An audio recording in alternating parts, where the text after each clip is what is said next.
শুভ মাম্মাম সকাল এসো। বন্ধুরা, তোমরা কেমন আছো? ডাল আশা রাখছি ভালো আছো। তো এসো। তোমাদের আশীর্বাদে আমরাও সবাই ভালো আছি। তো আজ একটা নতুন ব্লগ শুরু করলাম। তো এটা ছিল আমার বাপের বাড়িতে গিয়েছিলাম। আমার খুব শরীরটা খারাপ ছিল, তো মাম্মামকে দেখার খুব অসুবিধা ছিল, ওই জন্যই গিয়েছিলাম। আমার মা যেহেতু আরও কী কী দুষ্টুমি করে এই ব্লগে তোমাদের সবই দেখাবো। তো ও যে এখানে প্রায় আসে, আমি দিয়ে যাই, কারণ আমার বাপের বাড়ি আর শ্বশুরবাড়ি খুবই কাছাকাছি। আমি দিয়ে যাই ওকে, ওখানেই থাকে সকালের দিকটা, কারণ আমার একটু কাজের অসুবিধা হয়, সকালে রান্না থাকে মিটিয়ে তারপরে নিয়ে যাই, তাই ও ওখানেই থাকে। তো শরীর খারাপের জন্য এসেছি। তো আমার মায়ের সারাদিন কী কী কাজ করে আজকে একটু দেখাবো। আমিও একটু হেল্প করেছি শরীর খারাপ নিয়ে, তবু মা কত করবে, কেননা মানু আছে, তো মানুর জন্য অনেক খাটতে হচ্ছে, ওর জামা কাপড় ধোয়া, ওর অনেক কিছুই। তো এই দেখো মাম্মামের দুষ্টুমি করাটা তোমাদের দেখাচ্ছি। ও বৃষ্টি হয়েছে কিছুক্ষণ আগেই, তো কাদা ঘাঁটবে বলে নেমে পড়েছিল।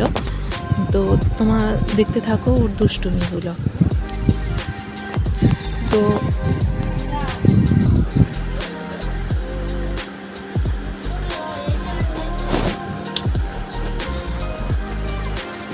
আগে ভাবতাম কিছু কাজই নয়, করতে চাইতাম না, কিন্তু এখন ভাবি মারা কত কাজ করেন, কেননা নিজে করি তো বুঝতে পারি যে কতটাই কাজ থাকে আমাদের। তো এখানে আমার মেজমা এসেছিল, আমার মেজমার গাছের মোচা, কলা, থোর সব দিয়ে গিয়েছিল।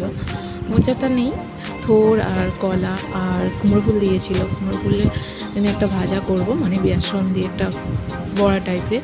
তো ও কুমড়ো ফুলগুলো নিয়ে ও দিদির সঙ্গে কেমন খেলা করছে, দেখো কি কত সুন্দর দেখেছো কালার। তো এখানে আমি কুমড়ো ফুলগুলো একটু ঠিকঠাক করে কাটছিলাম। তো কুমড়ো ফুলের বড়া খেতে খুব ভালো লাগে, জানো তো বন্ধুরা? তোমরা কখনো খেয়েছো? খেয়ে দেখবে, খুব ভালো লাগবে।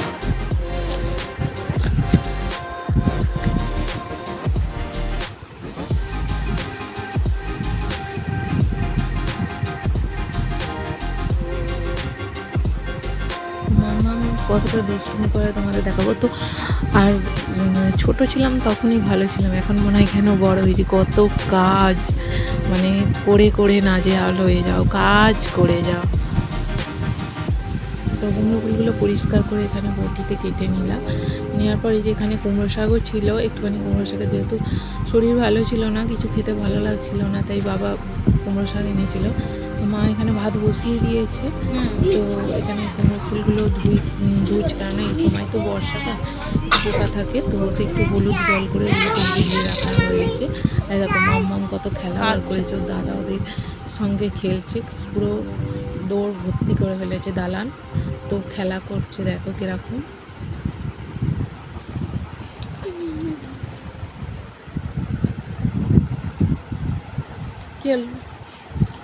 হয়ে গেছে, তোমার ডাল বসিয়ে দিয়েছে।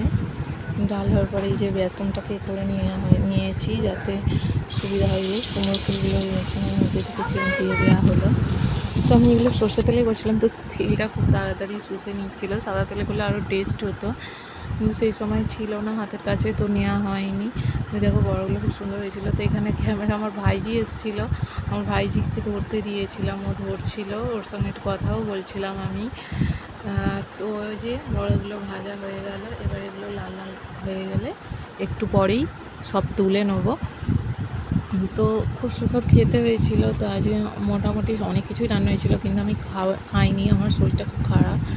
তো মানুই খেয়েছিল। তো এবার মানুকে একটু স্নান করিয়ে দিয়েছিলাম, দেওয়ার পর ও এবার প্রতিদিন ঠাকুরকে জল দেয়, কেননা ওর দাদারা এখান থেকেই ওর এইটা শিক্ষা, কেননা ওর দাদারা এখানে প্রত্যেক দিন জল দেয় হরি ঠাকুরের গোড়ায়, তাই ও ওখানে ঠাকুরকে জল দিতে এসছে। দেখো কত সুন্দর।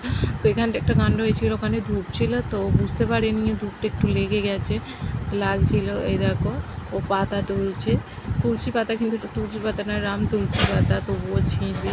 তো এখানে একটু পুজো করে নিয়েছিল মা, দাঁড়িয়ে কিছু দৃশ্য তোমাদের দেখালাম। এটা হচ্ছে আমার বাড়ির গোপাল।